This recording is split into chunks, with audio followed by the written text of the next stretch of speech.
Assalamualaikum warahmatullahi wabarakatuh. Hai teman-teman, perkenalkan kami dari kelompok 6 yang terdiri dari saya sendiri Umi Halimatus Syadiah dengan NIM 185 dan dua rekan saya yaitu Endang Susilowati NIM 153 dan Kurnia Ayu Puspita NIM 167. Nah, di sini kami ingin menjelaskan sedikit materi tentang konsep distribusi pendapatan dalam Islam dalam bentuk laporan data zakat. Untuk penjelasannya bisa disimak ya. Nah, materi yang pertama yaitu teori penawaran dalam Islam. Nah, pada dasarnya teori penawaran dalam ekonomi Islam itu merupakan kelanjutan dari teori permintaan di dalam ekonomi Islam. Nah, sama halnya dengan ilmu ekonomi konvensional, di dalam ilmu ekonomi Islam itu pembahasan teori penawaran ini menyangkut faktor-faktor atau variabel-variabel yang mempengaruhi posisi penawaran suatu barang atau jasa tertentu. Nah, satu aspek penting yang memberikan suatu perbedaan dalam perspektif ini kemungkinan besar berasal dari landasan filosofi dan moralisasi yang didasarkan pada premi nilai-nilai Islam. Nah, jadi teori penawaran Islam itu pada hakikatnya adalah simpangan dari perilaku individu perusahaan dalam proses menganalisis suatu biaya. Terdapat garis harga dan nilainya itu tak terbatas. Di atas titik perpotongan kurva biaya marginal dengan kurva biaya rata-rata. Nah, dan dari sinilah kita dapat menemukan kuantitas yang dapat ditawarkan pada setiap tingkatan hitung. Baik, materi selanjutnya yaitu konsep penawaran. Penawaran merupakan kondisi di mana barang atau jasa yang ditawarkan pada jumlah atau tingkat harga tertentu dan dalam kondisi tertentu yang tidak sama dengan harga atau kondisi awal. Nah, penawaran Islam dengan penawaran hedonis itu memiliki perbedaan, yaitu barang atau jasa ditawarkan transparan dan rinci spesifikasinya, kondisi atau keadaan barang tersebut. Jadi, barang tersebut itu memiliki kelebihan atau memiliki kekurangan.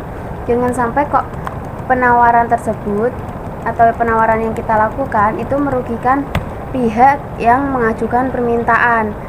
Karena adapun Rasulullah Shallallahu Alaihi Wasallam dalam melakukan penawaran itu selalu berfokus pada spesifikasi barang dagangannya. Bahkan beliau itu selalu memberitahukan pada customer berapa harga ia mendapatkan barang dagangannya dan berapa beliau mengambil keuntungan. Nah, Ibnu Khaldun juga menjelaskan pengaruh naik dan turunnya penawaran terhadap harga. Ia mengatakan bahwa ketika barang-barang yang tersedia itu sedikit, maka harga-harga akan naik. Namun bila jarak antara kota dekat dan aman untuk melakukan perjalanan, maka akan banyak barang diimpor sehingga ketersediaan barang akan melimpah dan harga-harga akan turun. Dalam pandangan Ibnu Khaldun ini, dalam konteks supply itu ada faktor-faktor penentu, diantaranya yang pertama ada harga, yang kedua permintaan, yang ketiga laju keuntungan, yang keempat buruh, yang kelima keamanan, dan juga yang keenam tingkat kesejahteraan masyarakat. Berbagai faktor yang mempengaruhi produsen dalam menawarkan produknya pada suatu pasar, yaitu harga barang tersebut dan juga harga barang lain.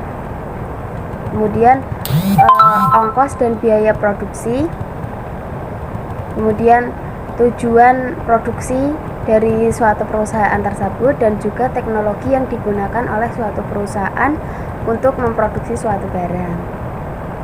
Next, faktor-faktor penawaran dalam Islam. Dalam pemikiran ekonomi Islam klasik, itu penawaran telah dikenal sebagai kekuatan penting di dalam suatu pasar. Karena apa? Karena penawaran merupakan bentuk ketersediaan barang di dalam pasar tersebut. Penawaran barang atau jasa itu dapat berasal dari hasil impor atau barang yang berasal dari luar, dan juga produksi lokal atau barang yang dihasilkan dari dalam.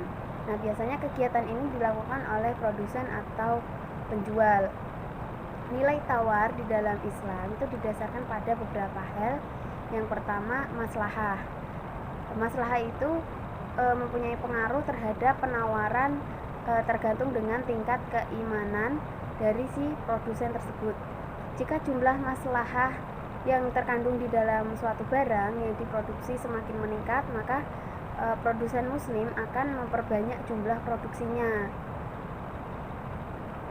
Kemudian yang kedua itu keuntungan, di mana keuntungan adalah bagian dari maslahah karena ia dapat mengakumulasi modal sehingga dapat digunakan untuk berbagai aktivitas lainnya. Dengan kata lain, keuntungan akan dijadikan sebagai tambahan modal guna memperoleh maslahah lebih besar untuk mencapai falah.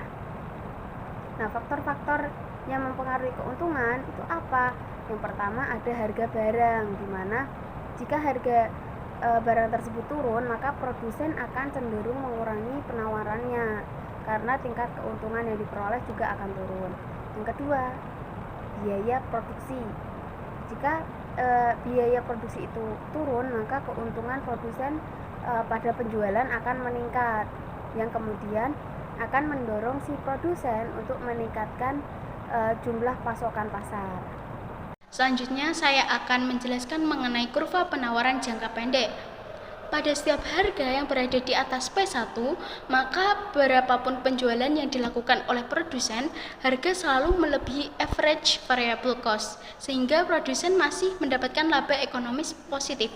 Apabila harga berada pada saat marginal cost sama dengan average variable cost, maka titik perpotongan ini disebut dengan titik impas jangka pendek atau short run break even point, di mana pada harga ini produsen tidak mendapatkan laba ekonomis, namun hanya mencapai titik BEP saja. Dengan demikian, titik impas tersebut hanya akan beroperasi pada saat harga di atas average variable cost. Untuk mendapatkan tingkat keuntungan optimal, produsen akan berproduksi ketika marginal cost sama dengan marginal revenue. Selanjutnya yaitu mengenai pengaruh pajak penjualan. Pada dasarnya, teori penawaran dalam ekonomi Islam merupakan kelanjutan dari teori permintaan dalam ekonomi Islam. Sama halnya dengan ilmu ekonomi konvensional. Di dalam ilmu ekonomi Islam, pembahasan teori penawaran ini menyangkut faktor-faktor ataupun variabel-variabel yang mempengaruhi posisi penawaran suatu barang atau jasa tertentu. Satu aspek penting yang memberikan suatu perbedaan dalam perspektif ini kemungkinan besar adalah berasal dari landasan filosofi dan moralitas yang didasarkan pada premis nilai-nilai Islam. Pengenaan pajak penjualan atau pajak pertambahan nilai sebesar akan meningkatkan average total cost. Average total cost secara langsung juga berarti meningkatkan marginal cost. Bila harga tetap pada tingkat harga semula, maka peningkatan biaya ini berarti penurunan profit karena total revenue tetap sedangkan total cost meningkat. Sebelum adanya pajak penjualan, tingkat profit sebesar profit 1. Dengan adanya pengenaan pajak penjualan, tingkat profit menurun jadi profit 2. Jadi pengenaan pajak penjualan akan membawa pengaruh. Yang pertama itu turunnya total profit dari profit 1 menjadi profit 2, lalu turunnya tingkat profit maksimal yang digambarkan oleh puncak gunung kurva profit. Secara grafis, puncak kurva profit 1 lebih tinggi daripada puncak kurva profit 2. Selanjutnya yaitu pengaruh zakat perniagaan. Pengenaan zakat perniagaan memberikan pengaruh yang berbeda dibandingkan dengan pengenaan pajak penjualan. Dalam konsep Islam, zakat perniagaan dikenakan bila telah terpenuhinya dua hal, yaitu yang pertama nisab, batas minimal harta yang menjadi objek zakat, yaitu setara dengan 96 gram emas, dan haul, batas minimal waktu harta tersebut dimiliki, yaitu 1 tahun. Apabila nisab dan haul telah terpenuhi, maka wajiblah dikeluarkan zakat sebesar 2,5%. Objek zakat perniagaan adalah barang yang diperjualbelikan. Dalam ilmu ekonomi, ini berarti yang menjadi objek zakat perniagaan adalah revenue minus cost. Ulama berbeda pendapat mengenai komponen biaya. Sebagian berpendapat bahwa biaya tetap boleh diperhitungkan, sedangkan sebagian lainnya berpendapat bahwa hanya biaya variabel saja yang boleh diperhitungkan. Dalam ilmu ekonomi, pendapat pertama berarti yang menjadi objek zakat adalah economic rent, sedangkan pendapat kedua berarti yang menjadi objek zakat adalah quasi rent atau producer surplus. Selanjutnya yaitu mengenai penerapan biaya kompensasi, batas ukuran, atau daur ulang. Dalam sejarah perekonomian Amerika Serikat, emission standard merupakan pilihan dalam mengontrol negatif externalities, sedangkan di Jerman, emission fees yang merupakan pilihan. Secara teoritis, sebenarnya kedua instrumen ini dapat memberikan hasil yang sama. Misalnya, suatu perusahaan multinational company yang mempunyai dua pabrik, masing-masing di Amerika Serikat dan Jerman. Di Amerika Serikat ditentukan bahwa emission standard adalah 12 unit. Di atas standar ini, produsen akan dikenakan denda yang besar atau bahkan dikategorikan melakukan tindakan kriminal. Untuk menjaga agar proses produksi yang dilakukannya tidak melebihi 12 unit, produsen harus mengeluarkan biaya 36.000 US dollar. Sedangkan di Jerman ditentukan emission fees untuk setiap unit polusi adalah setara 3.000 US dollar. Maka ia pun akan berproduksi tingkat polusi 12 unit dan membayar 36.000 US dollar. Dalam konsep Islam, mencegah mafsadah lebih diutamakan daripada memperbaiki dampak buruk dari mafsadah. Meskipun dampak buruk tersebut timbul sebagai akses dari suatu produksi yang bermanfaat. Itu sebabnya penggunaan mekanisme recycling lebih diutamakan daripada instrumen fees dan standar. Internalisasi biaya eksternal. Perilaku memaksimalkan keuntungan seringkali mendorong produsen menjadi kasar. Salah satu cara untuk meningkatkan keuntungan adalah dengan mengalihkan biaya yang seharusnya ditanggung produsen kepada pihak lain. Biaya transfer yang paling mudah adalah biaya yang tidak berhubungan langsung dengan proses produksi. Misalnya, biaya pembuatan tempat penampungan limbah pabrik yang seharusnya ditanggung produsen karena merupakan konsekuensi dari proses produksi, dialihkan ke masyarakat dengan hanya membuang limbah pabrik ke tempat umum. Tindakan ini jelas salah, karena produsen jelas diuntungkan dari proses produksi, tetapi tidak mau bertanggung jawab atas akibatnya, yakni menanggung biaya penanganan limbah. Dalam ilmu ekonomi, tindakan produsen ini disebut eksternalitas negatif. Pengaruh zakat dan pajak. Berikut merupakan penelitian terdahulu tentang pengaruh zakat, infak, sedekah, dan pajak terhadap ketimpangan di Indonesia. Menurut Mutakin dan Sapitri 2020, menggunakan analisis regresi linear berganda menunjukkan bahwa zakat dan infak berpengaruh signifikan terhadap kesenjangan kemiskinan, keparahan kemiskinan, dan rasio Gini. Sedangkan secara parsial, zakat dan infak juga berpengaruh signifikan terhadap kesenjangan kemiskinan, keparahan kemiskinan, dan rasio Gini. Sedangkan menurut Ayuniyah et al. 2017, menggunakan metode model Center of Islamic Business and Economic Studies menunjukkan bahwa penyaluran zakat yang digunakan oleh Basnas saat ini dapat secara signifikan mengentaskan kemiskinan dan mengurangi ketimpangan pendapatan di antara para penerima zakat. Total cost dalam marginal cost. Fungsi cost menunjukkan untuk setiap kombinasi input dan untuk setiap tingkat output.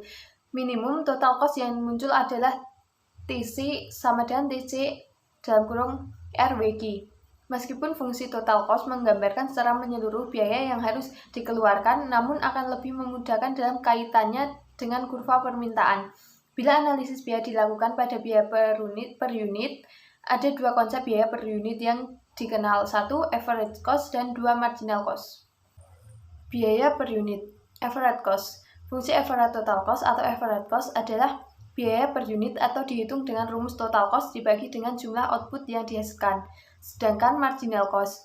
Fungsi marginal cost adalah tambahan biaya yang muncul untuk setiap tambahan output yang dihasilkan atau dihitung dengan rumus perubahan total biaya dibagi perubahan output. Sekian presentasi dari kelompok kami. Mohon maaf apabila ada kekurangan dan kesalahan. Terima kasih. Wassalamualaikum warahmatullahi wabarakatuh.